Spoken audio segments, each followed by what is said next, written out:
Kan mungkin saya pikir ini masalah di Danau Poso bukan prioritas di gubernur. Ya karena begini, karena sudah bayangkan sudah 2 tahun lalu masalah ini, sampai sekarang belum selesai. Berarti ini bukan masalah prioritas di gubernur. Tetapi kalau office boy-nya juga didatangkan dari luar pulau kan tidak masuk akal. Iya. Jadi settingan itu memang sudah dibuat supaya masyarakat itu tidak protes. Ya kita buat dulu lah. Nanti kalau masyarakat nanti kita turunkan keamanan. Paling masyarakat nggak bisa buat apa-apa. Mungkin begitu settingannya kalau menurut saya. Iya.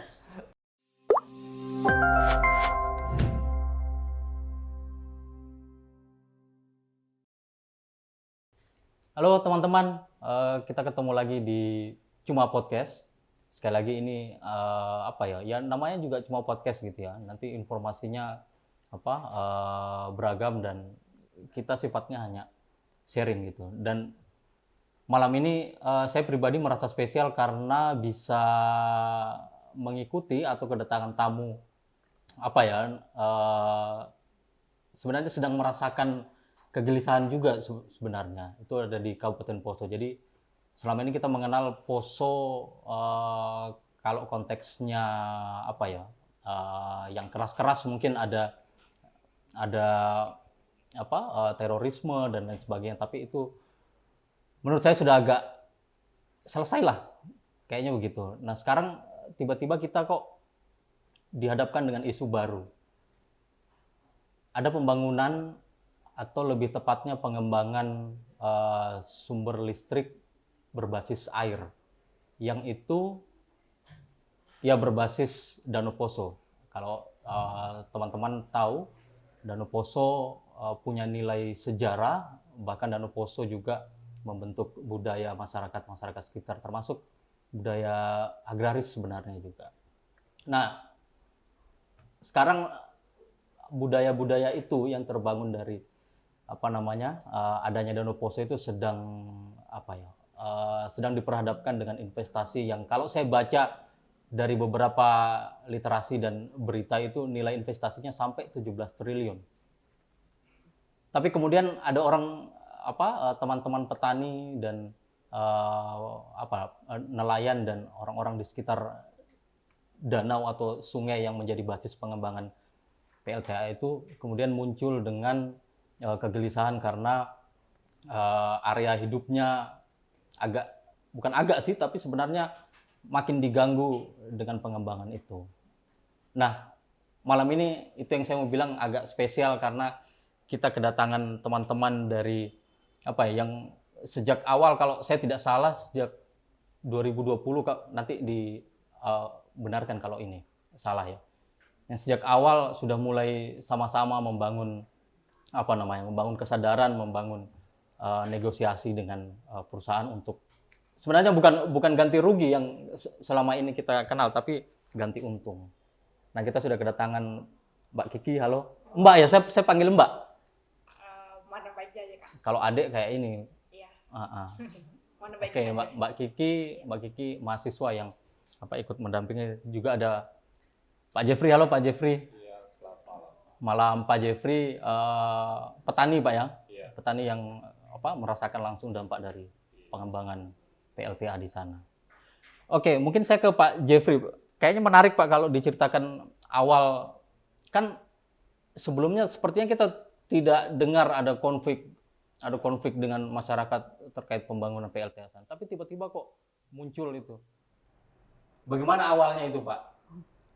Iya, sesungguhnya kita masyarakat itu tidak akan bukan hendak membuat keributan atau protes yang tidak ada alasannya ya.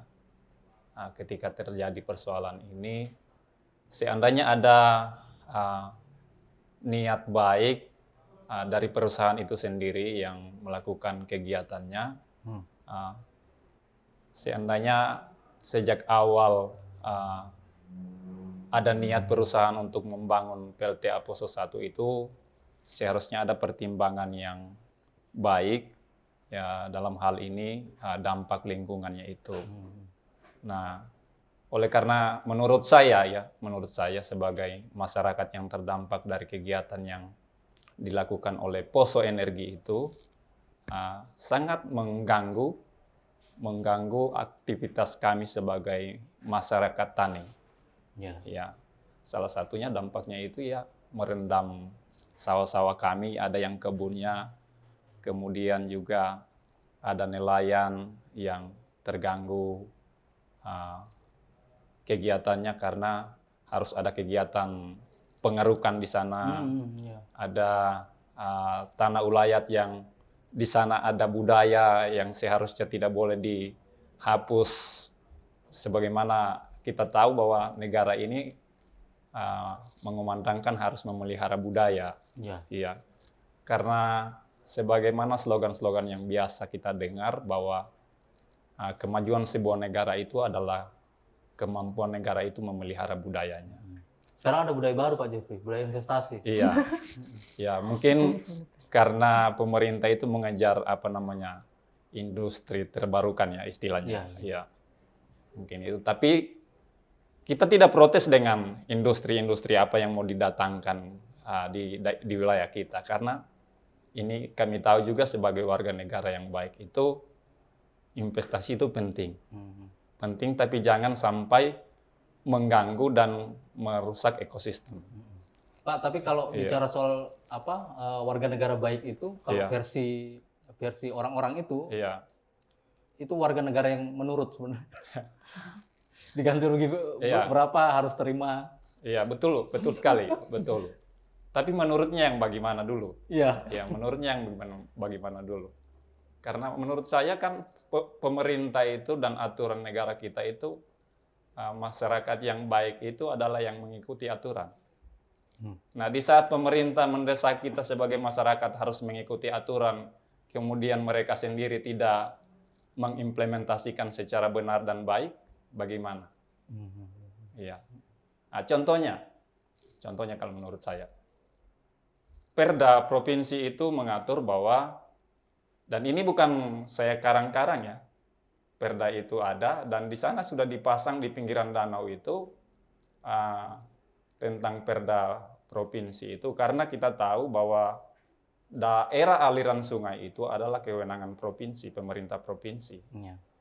Nah, sehingga mereka menaruh aturan di sana, himbauan kepada masyarakat untuk tidak mereklamasi, tidak melakukan pengerukan atau tidak melakukan penggalian di sekitaran danau itu. Nah, di saat bersamaan, di saat aturan itu diperlihatkan kepada masyarakat, ada perusahaan yang begitu besar, yang konon katanya itu objek vital nasional, yang merusak lingkungan itu, yang melanggar aturan itu. Di saat bersamaan pula, pemerintah yang ada itu, pihak-pihak terkait itu tidak ada mengatakan bahwa itu melanggar, justru membiarkan sampai hari ini. Iya. Lantas di sini di mana keadilannya? Di saat bersamaan juga, ketika ada aturan itu, masyarakat yang coba menggais rezeki dengan melakukan penambangan pasir secara tradisional ditutup. Iya. Dilakukan pemberhentian. Pada saat itu juga tentu secara otomatis masyarakat itu ada kendala untuk melakukan pembangunan. Kayak sumber daya lokalnya itu, material-material lokal seperti pasir. Kita kan sudah melihat aturan itu, dan kita mau mentaati itu. Nah, bagaimana kita mau mentaati itu di saat orang-orang di atas melanggarnya? Iya. Itu. Pak, tapi kalau boleh tahu mulai terjadi kalau kita mau sebut konfliknya itu sejak kapan itu? Konfliknya itu, kalau kita mau berbicara konflik, artinya mungkin kita harus garis bawahi konfliknya itu bukan dalam konteks. Iya. Saya juga tidak pernah dengar itu, tapi konflik maksudnya ada air yang tiba-tiba naik dan merusak. Sejak akhir 2019 dan awal 2020 itu terjadi. di saat bersamaan masyarakat yang sudah luar biasa mengeluarkan pengeluaran untuk membiayai usaha pertanian itu, akhirnya pupus untuk mendapatkan hasil. Karena di saat bersamaan ketika sudah sementara merawat sawah-sawahnya, kemudian padi sudah di saat bertumbuh dengan baik, sudah dilakukan pemupukan, naiklah air dan merusak persawahan yang ada. Dan itu tidak ada pemberitahuan, misalnya nanti Tidak ada. kami akan coba airnya akan naik. Tidak Iya. ada ya? Tidak ada sama sekali. Itu yang itu kalau menurut saya itu kesewenang-wenangan ya. Iya. Atau tiba-tiba mereka bilang itu ada error atau ada apa bencana, biasanya berlindung di balik itu. Iya. Oke Pak, kalau sampai sekarang, kalau dari yang Pak Jeffrey alami atau lihat di sekitar, air itu naiknya setinggi apa ya Pak? Kalau ketinggiannya itu tidak menentu, tidak menentu. Tapi sekarang kondisi air itu tidak bisa lagi mengikuti siklus yang normal, tidak mengikuti siklus yang normal sebagaimana sebelumnya karena adanya bendungan PLTA Poso 1 itu. Kalaupun hari-hari ini belakangan ini ada penurunan permukaan air karena ada aktivitas yang sedang dilakukan oleh perusahaan Poso Energi, yaitu pengerukan dan reklamasi itu yang berlawanan dengan aturan yang ada itu. Kegiatan yang mereka buat sekarang itu reklamasi dan pengerukan yang berlawanan dengan aturan yang dibuat itu. Karena ada dampak, terus kemudian ada skema untuk, kalau bahasa selama ini kan yang kita dengar ganti rugi. Iya. Itu kapan mereka ajukan itu? Perusahaan ajukan? Itu ketika sudah mulai ada aksi-aksi masyarakat yang protes, baru ada upaya. Upaya itu pun dilakukan tapi tidak mencapai keadilan. Iya. Ketika mereka memberikan kompensasi itu nilai 10 kilo per are.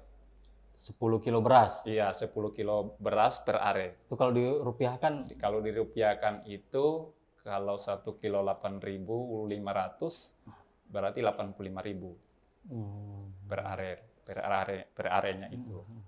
Kita ke Kiki nih. Ya, saya kenalkan dulu, kalau saya dari Aliansi Palu Menjaga Danau Poso. Palu Menjaga Danau Poso ini dibentuk bulan April kemarin.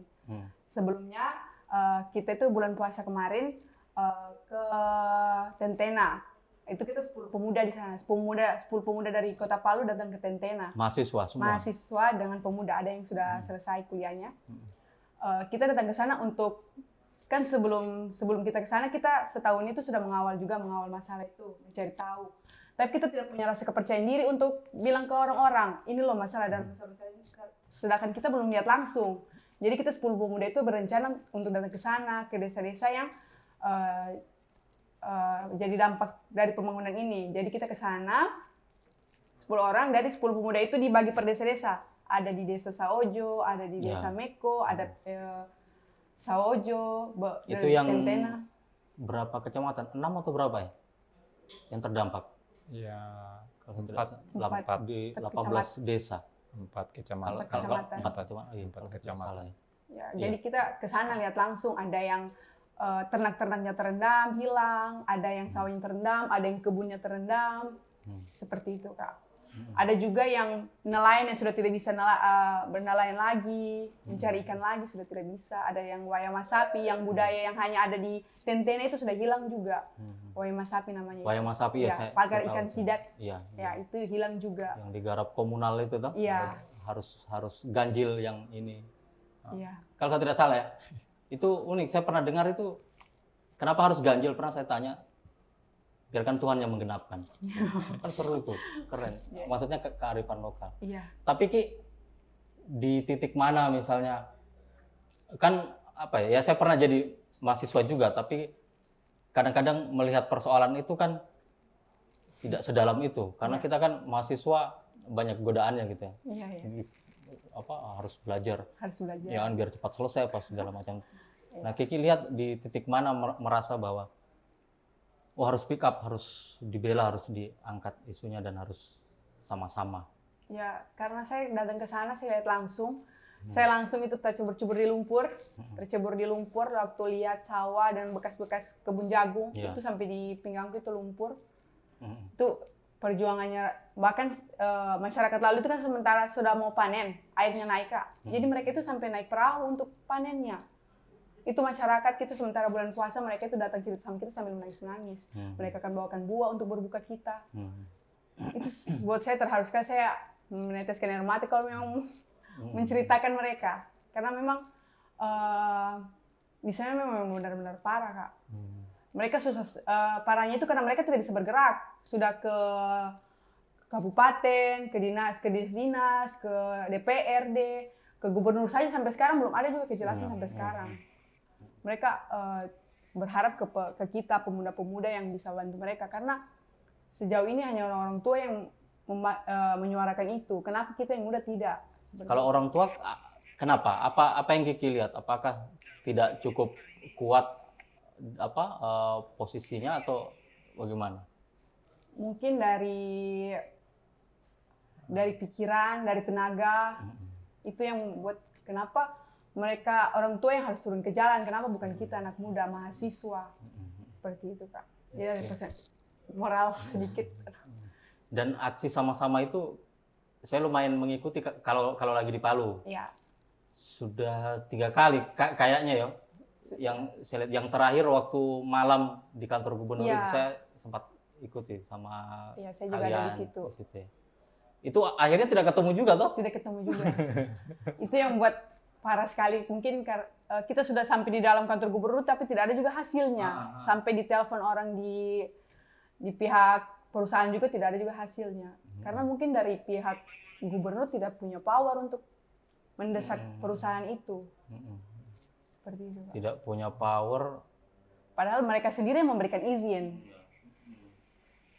Kayaknya ini ya, sejauh ini peran Pemprov mediasi. Gitu. Mediasi aja. Tapi tidak punya, ya entahlah. Yang kita lihat kan ya sebatas mediator, tapi skema atau tawaran-tawaran itu yang dinegosiasikan dari warga. Gitu. Tidak ada kejelasan, Kak. Bahkan mungkin saya pikir ini masalah di Danau Poso bukan prioritas di gubernur.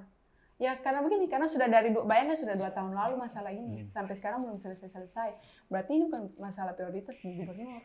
Atau prioritasnya justru investasi yang kurang lebih 17. Karena dari pihak perusahaan dari pihak gubernur mendapatkan banyak pajak dari pihak perusahaan. Makanya saya mendengar kabar bahwa pemerintah itu dibelikan tanah ya Bapak sama pihak perusahaan. Gitu ya. Tapi kalau ke depan bisa dibayangkan tidak Pak Jeffrey, apa yang paling ditakutkan warga dari dari kerusakan atau dampak itu? Menurut saya begini, yang paling mengkhawatirkan ke depan itu anak-anak kita itu hanya tinggal mendengar cerita. Iya. Tinggal mendengar cerita bahwa dulu. Ya, akhirnya cerita dongeng lagi. Katanya gitu. Konon katanya cerita dongeng katanya. Padahal itu nyata ya. Padahal itu yang pernah terjadi. Tapi harus akhirnya tinggal menjadi cerita dongeng. Itu. Budaya itu bukan hanya sekedar kita melakukan mau sango atau mau menangkap ikan di situ. Ada nilai-nilai kebersamaan di sana.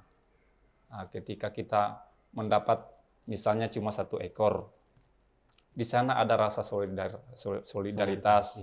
Dari 1 ekor itu semua bisa mendapat dari yang 1 ekor itu. Iya. Dibagikan, bisa 1 ekor itu dipotong-potong, dipenggal-penggal supaya semua bisa menikmati. Karena kan saya dengar kan komunal yang garap itu ya. Jadi 1 orang itu ya sudah dia untung-untungan gitu toh. Dia mau dapat berapa itu hasil dia gitu. Kelompok lain tidak ikut campur, itu keren. Kearifan lokal itu. Yang ketakutan kita juga ketika masyarakat sudah tidak ada mata pencaharian yang semacam itu. Kan pencaharian ya selain sebagai budaya itu juga sebagai mata pencaharian. Kemudian juga di situ masyarakat hendak memperlihatkan bahwa masyarakat itu melakukannya secara tradisional. Ya. Iya. Apakah karena kita sudah terbiasa dengan modernisasi ini, kita lantas harus menanggalkan secara semuanya itu harus dimodernisasi? Kan tanpa kita memeliharanya lagi budaya-budaya yang ada itu, yang seharusnya tidak boleh dihilangkan. Dan yang saya bayangkan kalau misalnya budaya kayak tangkap sidat tadi, terus budaya agraris pertanian atau perkebunan itu hilang, kan ya petani akan sulit kayaknya. Misalnya biasa menanam, biasa mendapat hasil dari lahan, tapi kemudian hilang dan harus cari pekerjaan lagi, kan harus menyesuaikan lagi. Di sini saya melihat kita sudah sampaikan juga kemarin kepada yang mendengar di sana, di saat pemerintah itu atau Pak Gubernur kemarin dalam visi misi dan janji-janjinya itu akan menciptakan lapangan kerja. Sekitar 5.000-an sekian lapangan kerja. Nah, kalau masyarakat petani sudah dimusnahkan lahannya untuk melakukan pencarian, berarti bukan menciptakan lapangan pekerjaan. Iya. Di mana lapangan pekerjaan itu? Nah, kalaupun pemerintah mengatakan bahwa adanya investor yang masuk itu adalah ruang bagi masyarakat untuk sebagai lapangan pekerjaan, apakah secara serta-merta masyarakat yang ada di sekitar itu akan diterima semuanya menjadi pekerja di situ? Enggak. Nyatanya kan lebih banyak, artinya kita tidak anti pendatang ya, tidak anti pendatang. Kita tidak harus menekan harus pekerja lokal, tidak. Karena kita tahu juga sumber skillnya kita sadar dengan itu. Tetapi kalau office boy-nya juga didatangkan dari luar pulau, kan tidak masuk akal. Iya. Biasanya kalau di beberapa daerah yang punya konflik serupa kan memang salah satu tawaran dari perusahaan itu nanti kita akan serap jadi tenaga kerja gitu. Tapi Pak Jeffrey tadi unik karena menyadari bahwa itu bisa jadi bumerang, karena kan ya pasti bisa jadi perusahaan akan menerapkan standar skill misalnya. Nanti kan dibilang skillnya tidak masuk gitu. Nah, kan itu agak ini juga butuh proses juga. Kalau memang ada itikat baik atau niat baik dari perusahaan dan pemerintah berkolaborasi untuk menampung tenaga-tenaga lokal itu, kenapa di dana CSR itu tidak mengirim tenaga-tenaga lokal itu untuk bersekolah, untuk menciptakan skill-skill mereka? Kan bisa kan dari dana CSR itu diatur sebagaimana rupa. Tapi kan itu tidak pernah dibuat. Jadi nyata di situ bahwa tidak ada niat yang baik. Dan menurut saya resikonya juga besar. Karena ya akhirnya budaya-budaya kayak tadi itu ya tetap akan hilang akhirnya kita ya itu tadi konon katanya gitu ya, dulu ada cerita-cerita yang menarik dari seputar Danau Poso dan Sungai Poso itu. Gitu. Dan akhirnya Pak Jeffrey ada proses negosiasi dengan perusahaan itu akhirnya. Artinya itu kalau Pak Jeffrey alami dalam keadaan terpaksa saya terima proses negosiasi atau bagaimana? Maksudnya tidak ada tawaran lain, artinya kan sudah rusak lahan gitu. Akhirnya negosiasi jalan. Iya, sebenarnya kalau memang pihak perusahaan dan pemerintah itu sadar dengan kerusakan yang ada, tidak perlu sebenarnya ada negosiasi. Kalau memang mereka itu punya akal sehat, nah perlu ada negosiasi. Seharusnya ketika mereka melihat keadaan masyarakat sudah begitu, Nggak perlulah masyarakat menjerit dulu, bernegosiasi. Berikan aja lah haknya masyarakat. Ngapain kamu tunggu-tunggu negosiasi dulu? Iya.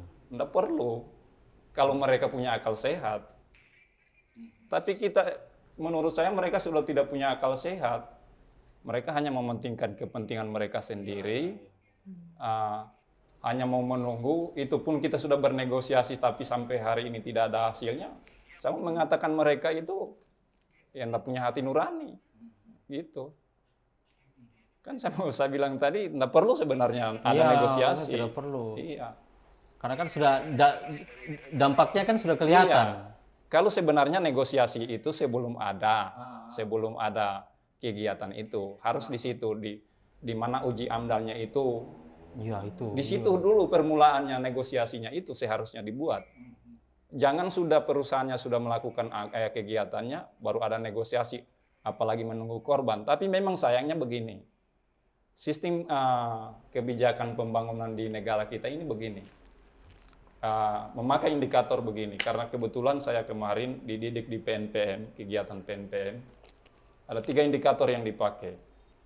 Yang pertama pemanfaat. Pengguna. Ya. Yang kedua urgensinya, kemendesakannya. Yang ketiga itu korban. Mungkin pemerintah harus menunggu korban dulu. Iya, harus tunggu korban dulu. Ada terjatuh yang meninggal mungkin. Kemudian harus menilai di presentase dari sekian masyarakat yang menggunakan produksi listrik ini. Yang menjerit itu cuma sekian persen, mungkin itu, sehingga mereka tidak perlu lagi bernegosiasi dengan masyarakat yang ada di sekitar itu. Sementara di aturan AMDAL itu 60% warga yang ada di sekitar itu yang harus bertanda tangan dulu di AMDAL-nya itu, di aturannya itu. Tapi semua diabaikan.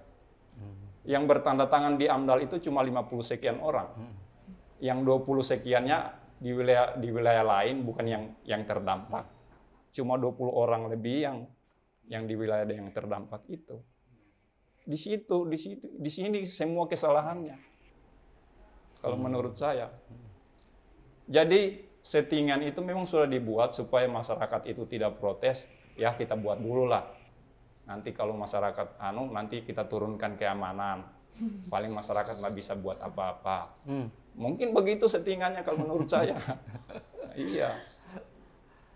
Pak Jeffrey tahu ada undang-undang Omnibus Law itu?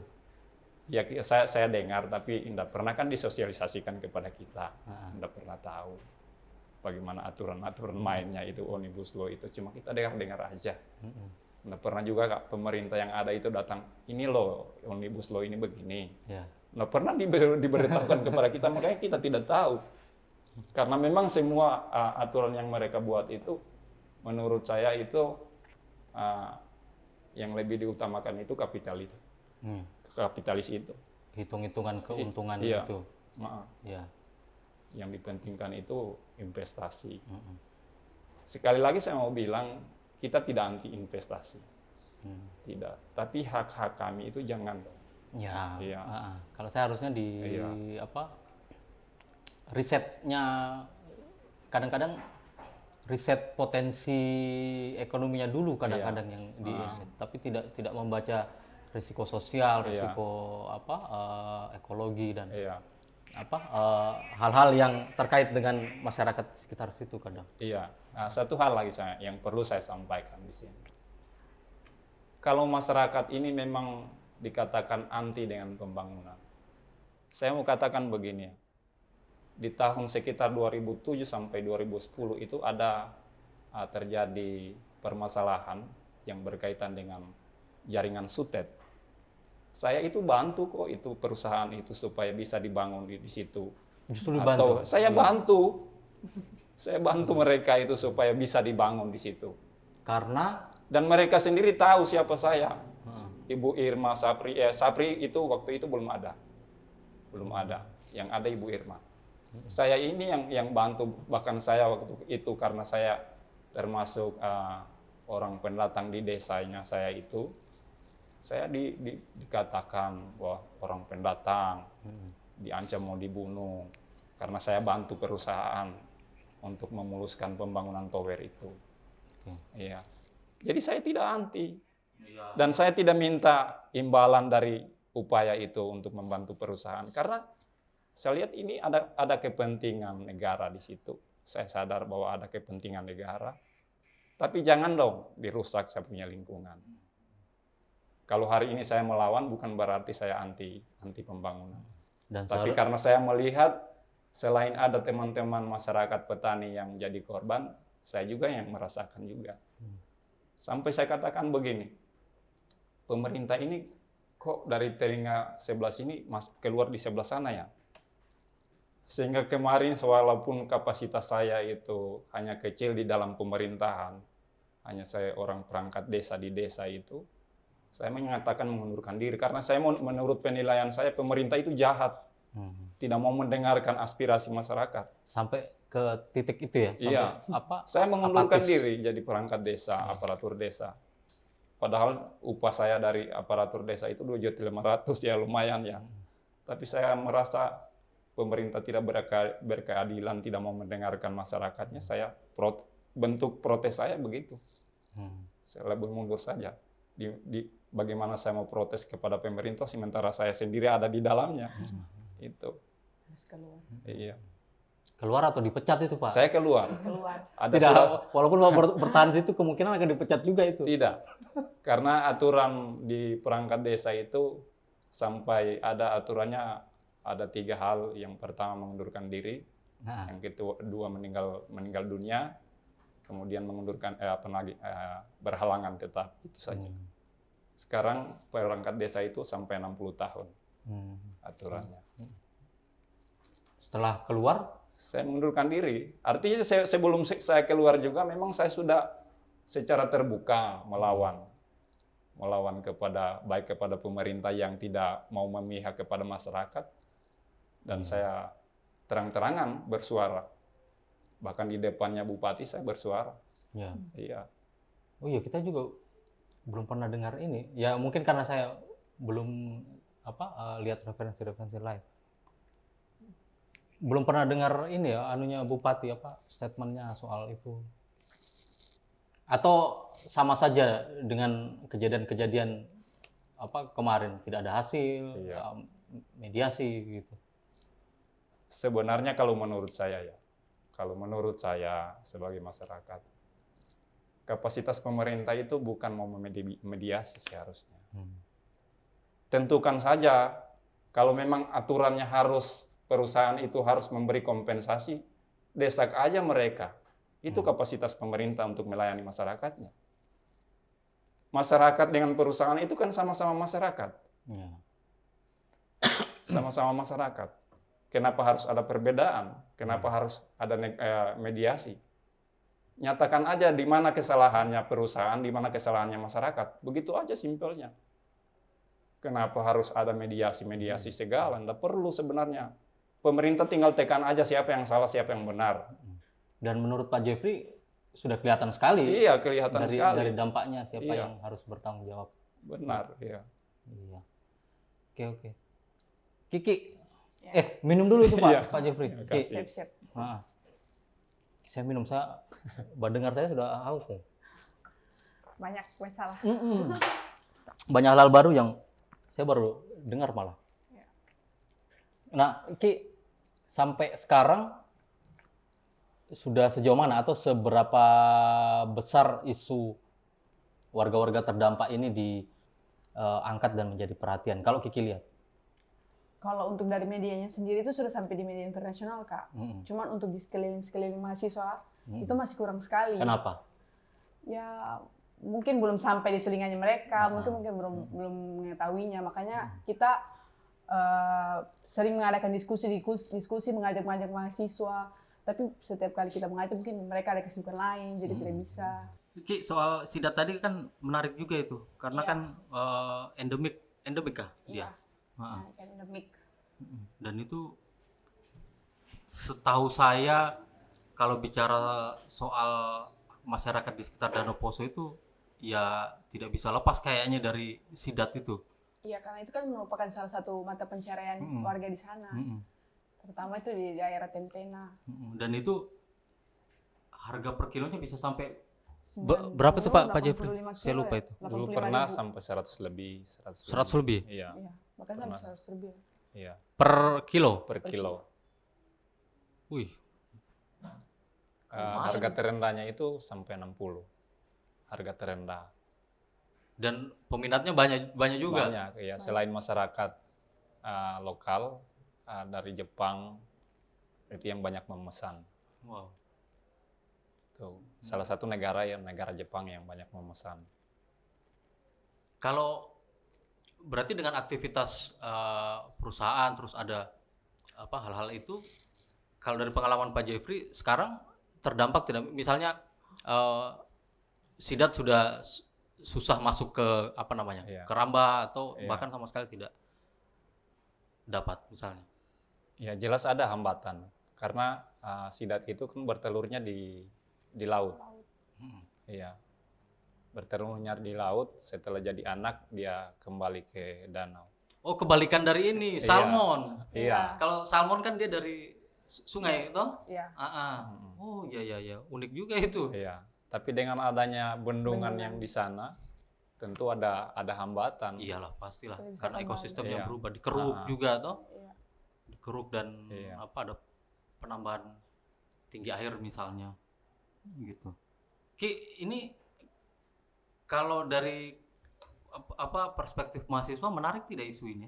Menarik sekali sebenarnya Kak. Sebenarnya kalau Tunggu kok semester berapa? semester 8 Ngapain kau urus itu? Mending Ya. kau selesaikan kuliahmu.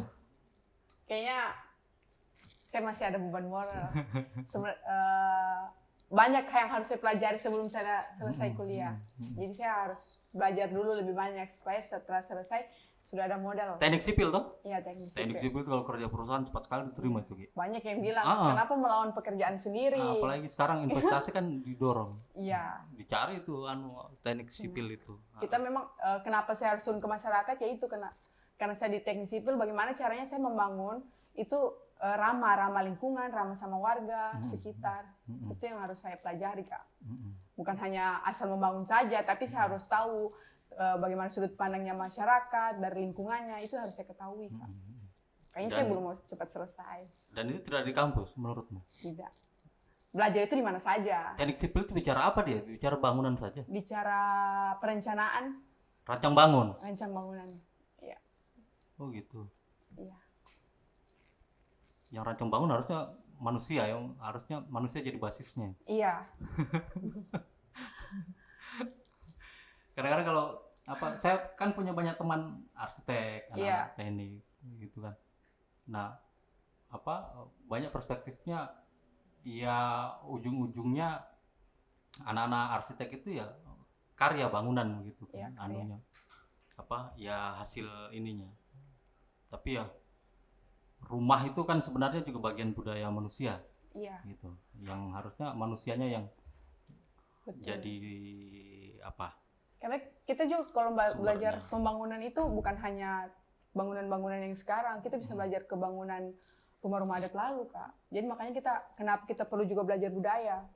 Karena kalau bisa kita lihat banyak rumah-rumah kayu itu yang tahan gempa daripada bangunan tembok. Itu juga harus kita pelajari. Kenapa kita harus turun ke masyarakat? Itu pentingnya kita harus belajar. Kayak kita tahu semua. Eko Marwoto. Eko Maroto. Nanti Pernah baca dengar. bukunya. Oke, nanti Keren siap. itu. Siap. Dia arsitek tapi perspektifnya keren. Jadi Oke, bukan hanya bangunan. Iya. Nah, itu. Siap. Nah, jadi itu yang sebenarnya Kiki cari dari pendampingan itu. Maksudnya ada yang salah, ada yang harus. Ya, ada ketidakadilan.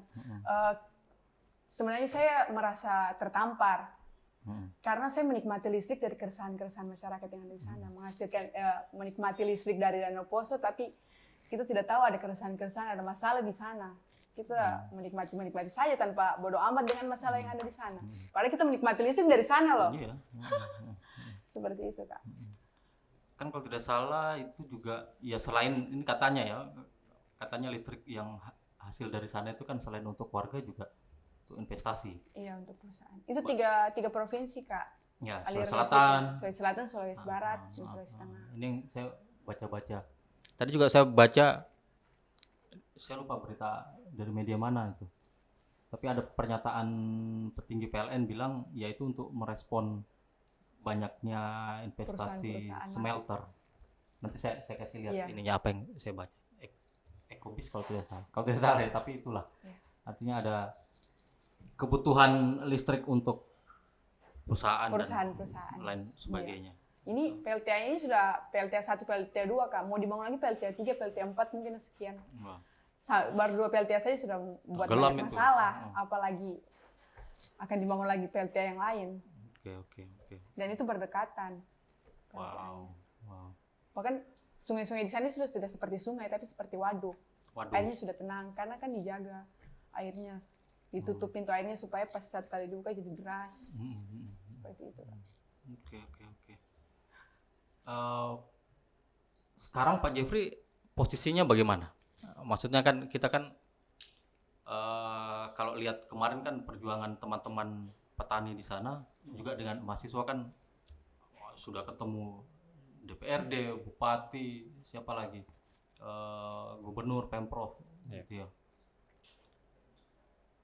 Itu masih optimis kah?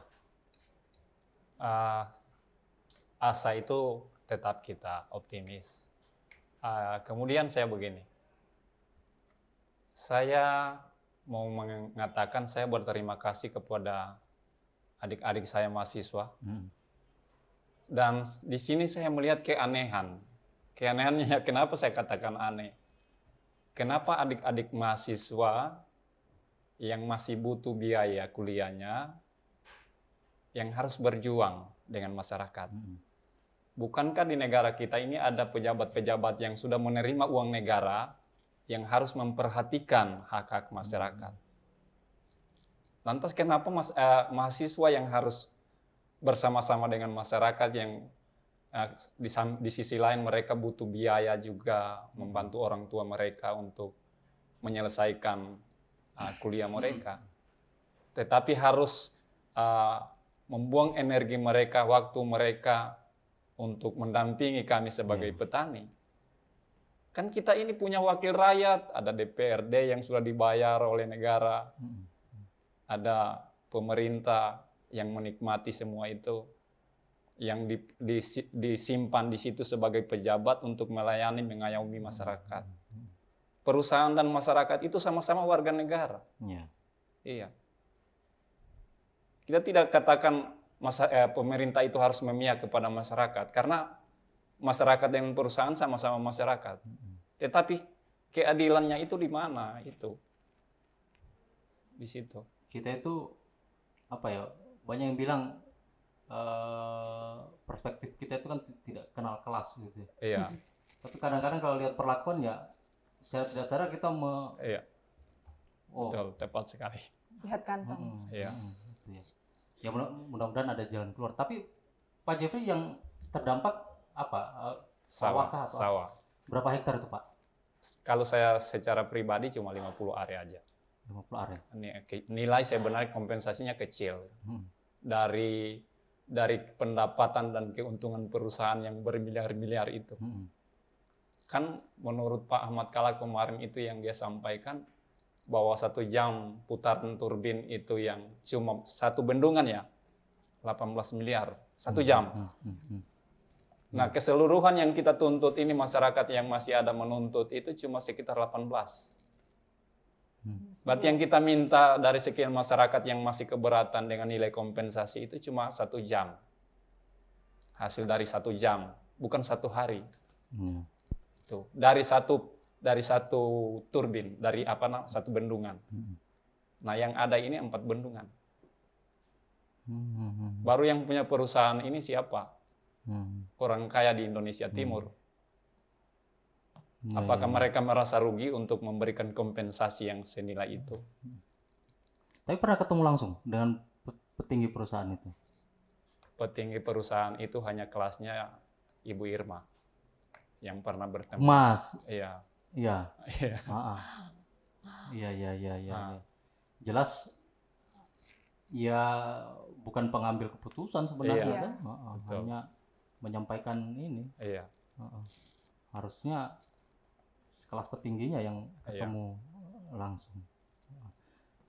Nah Pak Jeffrey, kalau sekarang kan saya lihat ada beberapa tuntutan gitu kan, perusahaan juga ajukan nilai kompensasi, tapi kemudian dirasa tidak cukup adil gitu. Iya. Lalu teman-teman petani punya hitung-hitungan sendiri kah? Iya, benar. Kita punya hitung-hitungan sendiri yang menurut saya tidak berlebihan, tidak mengada-ngada. Hitungan kita itu memang itu nilai yang real. Selain kita sudah menanti selama 2 tahun, belum ada direalisasikan. Coba kita hitung aja biaya hidup selama 2 tahun itu berapa?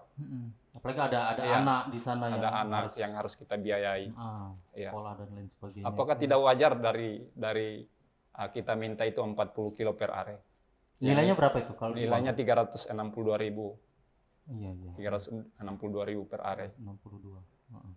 Di saat bersamaan kita dikorbankan, kemudian kita sudah menunggu selama 2 tahun dan berjalan 3 tahun. Dan sama sekali tidak ada pernah, penghasilan, kan? Iya. Iya. Kita sumbernya dari mana selain dari itu? Kita mau bekerja juga, alasannya skillnya enggak cocok masuk di situ. Ya iyalah, karena sudah lama bertani. Iya.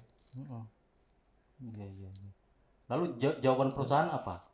Jawaban perusahaan katanya ya enggak begitulah. Enggak begitu, Harus yang 10 kilo itu yang pasnya. Jadi menurut saya begini, lucunya ya perusahaan ini ya. Kerbau. Harganya itu tidak ada yang anaknya saja, tidak ada yang di bawah 5 juta. Tapi kemarin mereka bayarkan kompensasinya kerbau yang mati itu induk itu 7 juta. Mereka mau bayar kalau nilai murah itu, nilai yang rendah itu. Enak saja mereka bayar yang murah itu. Bayangkan perusahaan besar ya, yang berskala nasional, objek vital negara. Tapi mereka cuma mau membayar yang murah itu. Tidak mau membayar sesuai harga kerbau sekarang. Itu bayangkan. Hati nurani mereka itu di mana ya? Mungkin sudah terbang. Karena sering naik pesawat mungkin ya. Mungkin mereka butuh ahli peternakan itu Pak. Iya. Mereka bukan ahli listrik dan lain sebagainya. Iya.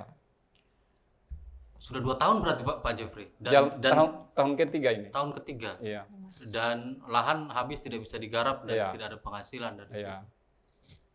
Jadi saya sudah berpikir lebih jauh lagi, mungkin Pak Yusuf Kala ini atau perusahaan ini punya rencana untuk menguasai danau mungkin ya. Iya, kemungkinan begitu.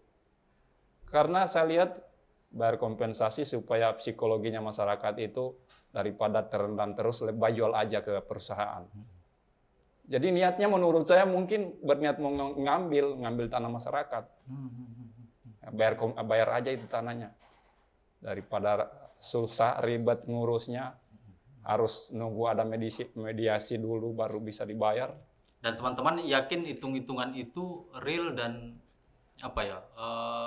ya saya tidak bisa juga bilang itu memanusiakan, tapi mendekati inilah. Iya. Sebenarnya dari nilai 362.000 itu sebenarnya belum sampai. Iya. Tapi kita sederhanakan aja di situ. Hitungannya sudah ada. Dan kita sudah perlihatkan kok rumusnya sama perusahaan. Bahkan sama pemerintah rumusnya bagaimana itu. Mereka sudah tidak bisa dibantah lagi itu. Iya. Tidak bisa. Oke. Iya. Sekarang berapa petani Pak? Atau berapa desa yang belum masih dalam proses berjuang untuk mendapatkan keadilan? Kalau desa itu masih ada 5. Tapi tidak keseluruhan desa, masyarakat desa itu yang masih keberatan. Nah, tinggal kayak saya di Desa Pirot aja tinggal 3. Tinggal di Desa Meko itu yang masih banyak, masih 83. 80 Iya, 83. Iya. Kemarin 83 karena terdesak sama rentenir. Jadi 3 orang itu terpaksa menyerah. Menerima yang berapa kilo tadi itu? Iya, supaya bisa beres. Kalau tidak rumahnya yang diambil. Iya, itu juga. Ya, itu pertimbangannya, Kak. Tapi selama tidak ada tanah yang digarap, berarti dapat uang dari mana, Pak? Ngutang. Itu juga, iya. Ngutang.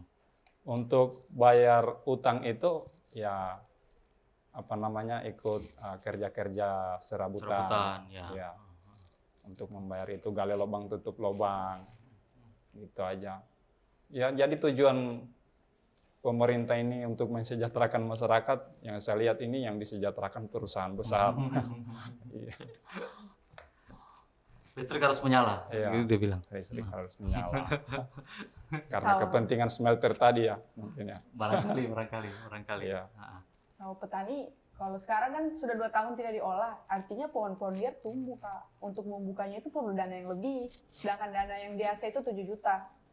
Biasanya kan. Jadi kalau kayak buka lahan baru lagi untuk tebang-tebang pohon itu kan butuh tenaga dan uang yang lebih. Sementara mereka sudah punya hutang. Untuk membuat modal lagi sudah tidak bisa. Untuk buka lahan lagi tidak ada modal. Seperti itu. Kita sampai ke desa Meko itu tinggi-tinggi tuh pohon-pohonnya. Baru tumbuh begitu ya. Iya. Sudah 2 tahun tidak diolah. Jadi tumbuhlah pohon-pohon liar. Duri-duri. Bahkan kita mau menuju ke pantai di desa Meko itu, pinggiran Danau Poso, itu perlu usaha yang lebih, harus lewat lumpur-lumpur dulu, Kak. Harus lewat lumpur-lumpur tinggi, baru bisa tembus ke pinggiran Danau Poso. Karena memang sudah ditutupi pohon-pohon liar yang tinggi. Hilang berarti ya. Sebenarnya kalau saya tangkap tadi banyak yang hilang. Iya.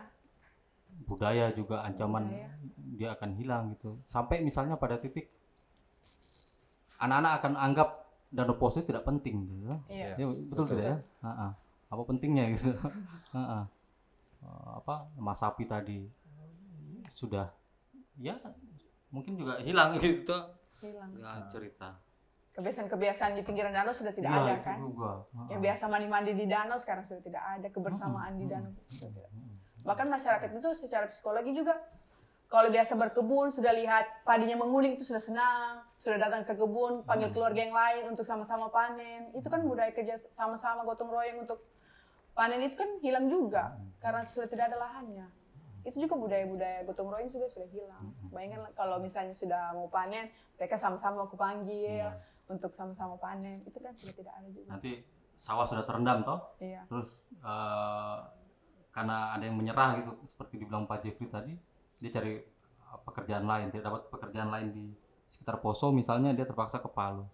Ya ikatan sosialnya kan hilang tuh. Iya. Jadi ini. Banyak lah yang hilang akibat.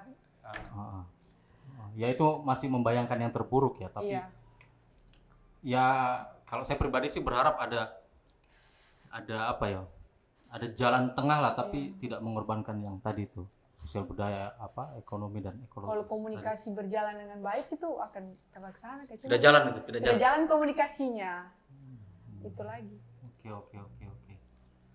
Pak Jeffrey terakhir,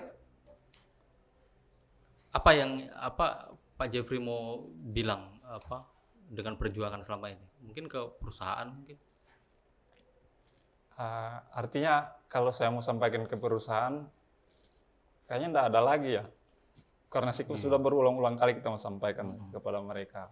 Kepada pemerintah yang mana lagi kita mau bersuara. Surat terbuka sudah kita sampaikan kepada Presiden.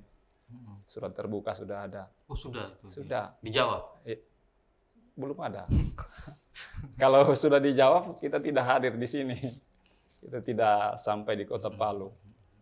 Iya. Kita tumpuk biasanya. Iya. Biasanya. Oke. Kiki ada pesan apa terakhir? Pesannya apa yang semoga bagus? Anak-anak muda di Palu, di Morowali, di semua daerah di Sulawesi Tengah, Sulawesi Selatan, Sulawesi Barat, ayo sama-sama kita bantu masyarakat di Danau Poso. Karena ini salah satu budaya yang harus kita pertahankan. Ya, dan di Danau Poso sendiri banyak yang harus kita pelajari. Iya. Oke. Saya pikir ya mungkin tidak terlalu jelas, tapi paling tidak perspektif kita informasi kita bertambah dari cerita Pak Jeffrey terus Kiki juga. Oke, teman-teman, kita ketemu lagi di sharing-sharing berikutnya. Oke, terima kasih. Terima kasih.